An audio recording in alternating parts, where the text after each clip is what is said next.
he is trying to teach them something about God through their gift of generosity.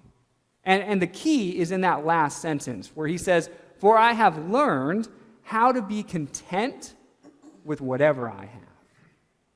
Well, Paul's alone, in prison, broke, without many friends in the area. So how? How has he learned to be content with whatever he has? I mean, honestly, contentment is not a quality that our culture celebrates very much today, is it? No, I mean, we live in a world that's much more likely to celebrate production and consuming, right?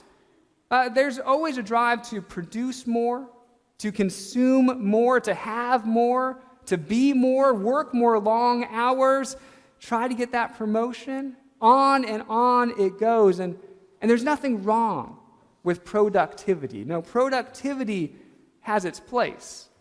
But if productivity and consumption are the main goals of life, then before long you will realize that there's no end point. There's no time when you have produced enough or consumed enough. Life will no doubt feel like a hamster wheel, where you just keep going and going and going, but you do not arrive at your destination. Well, Paul offers an alternative to the production and consumption mindset. And the alternative is contentment. To be content is to have a deep sense of satisfaction. And Paul can say to this church, I am completely satisfied with whatever I have. Paul goes on to talk about what that means to be content. In verse 12, he says, I know how to live on almost nothing or with everything. I have learned the secret of living in every situation, whether it is with a full stomach or empty, with plenty or little. Have you had points in your life when you've been very comfortable financially?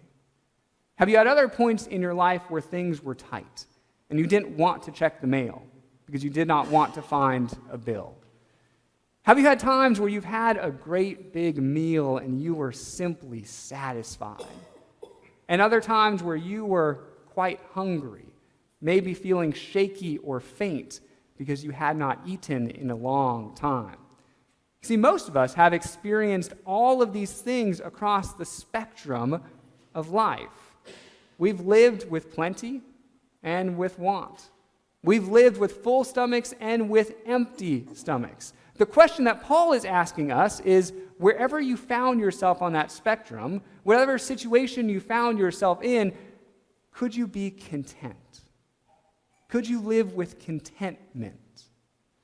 Well, by this point, I don't know about you, but I'm saying, okay, Paul, spill the beans. Like, if you've learned the secret of how to be content, if you know in any life situation, no matter what life throws at you, if you know how to face that situation with contentment, then Paul, tell us, because I want to follow suit, and Paul does.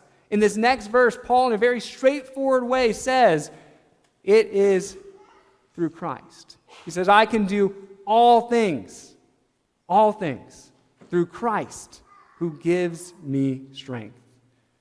Whether well-fed or hungry, whether having a lot or having a little, in every situation of life, Paul says, I have learned how to have inner contentment, and it comes from Christ.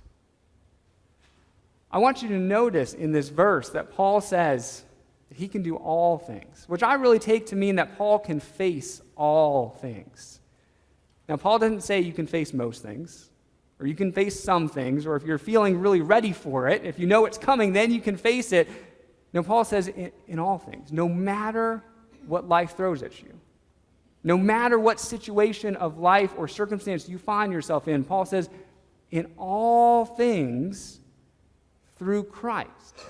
Okay? Not through me, not because I've got the willpower or the strength, my own inner strength, to face what life throws at me.